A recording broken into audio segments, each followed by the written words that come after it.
Hello everyone, my name is Sapna Santlani. Welcome to next session, and today we are going to talk about relationship, why we need this relationship counseling, हमें relationship counseling की क्यों ज़रूरत पड़ती है, क्यों हम खुद अपने relationship को sometime handle नहीं कर पाते हैं, क्यों ऐसा होता है कि हम एक किसी से प्यार तो करते हैं लेकिन उन्हें समझ नहीं पाते, हम उन्हें ट्रस्ट नहीं कर पाते हैं। बहुत सारी ऐसी चीज़ें हैं कि हम शेयर नहीं कर पाते हैं।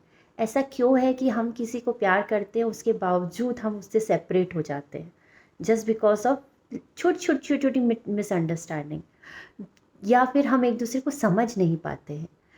तो ऐसा क्यों है कि ऐसा क्यों पहले होता था कि पहले हमारे पेरेंट्स के टाइम पे या उनके पेरेंट्स के टाइम पे ये सेपरेशन वर्ड या डिवोर्स वर्ड किसी ने बहुत रेयरली सुना होगा, बट नाउ-अ-डेज़ इट्स अ फैशन।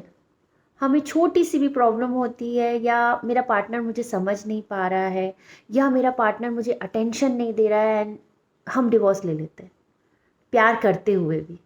प्यार नहीं है और प्यार ख़त्म हो गया है, that is fine. If you don't love somebody, so no need to stay with that.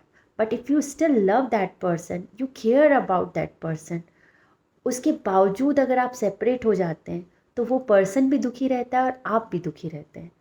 इसीलिए हमें रिलेशनशिप काउंसलिंग की ज़रूरत पड़ती है, जो हमारे रिलेशनशिप को समझ सके, जो हमारे रिलेशनशिप का मतलब सिर्फ इतना नहीं होता है कि couples relationship with your parents, with your family.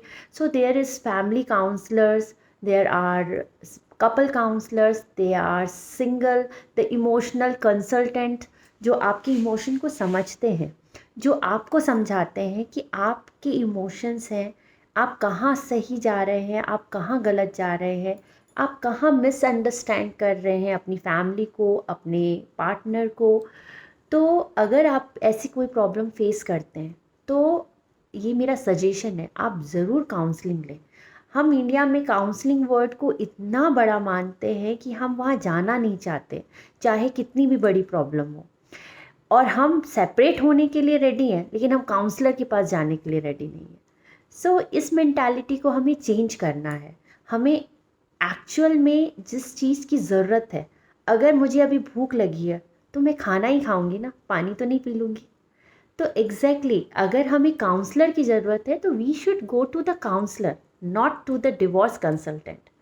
इसीलिए आप हमें हमें किसी थर्ड पर्सन की हेल्प लेनी चाहिए जो हमें समझ सके, जो हमें समझा सके, जो हम जिनके बीच में प्रॉब्लम है उन दोनों को समझा सके।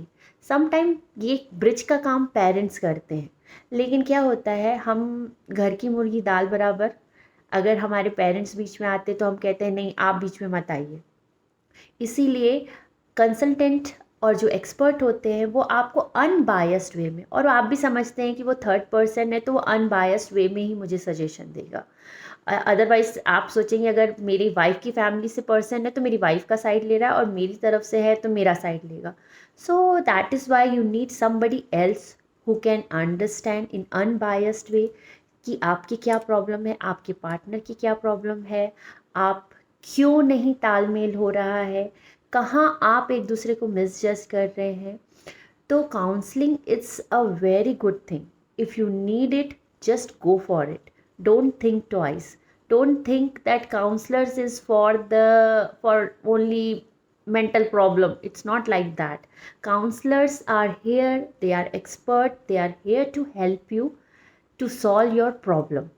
So it is my suggestion to each and everyone कि आप एक लास्ट स्टेप लेने से पहले ज़रूर किसी काउंसलर को कंसल्ट करें, जो आपकी प्रॉब्लम को सॉल्व कर सके, जो आपको अंडरस्टैंड कर सके, जो आपके बीच में एक ब्रिज का काम कर सके और आपको और आपके पार्टनर को समझ सके। तो फॉर नाउ मैं एवरी टाइम आपको कहती हूँ, हमारी वेबसाइट है जो curesouls.com के नाम से है, जो आपको इसी में हेल्प करती है, जो आपको एक्सपर्ट से कनेक्ट कराती है at the ease of your home. वो आपको video conferencing through phone calls आपको सजेशन दे सकते हैं, आपको हेल्प कर सकते हैं, आपको कहीं जाने की ज़रूरत नहीं है। And you can take advice for your relationship, for your family consultancy. You can consult for your family problems also. You can consult regarding your child problem or your relationship with your couple, with your in-laws, whatever kind of relationship you are in and you want advice, they can help you. So so for this time, I'm saying bye bye. Please do take care of your health, mental health, and please do take care of your relationships, yourself. Because if you are happy, then only you can make everybody happy around you. So stay tuned for next time. Bye bye.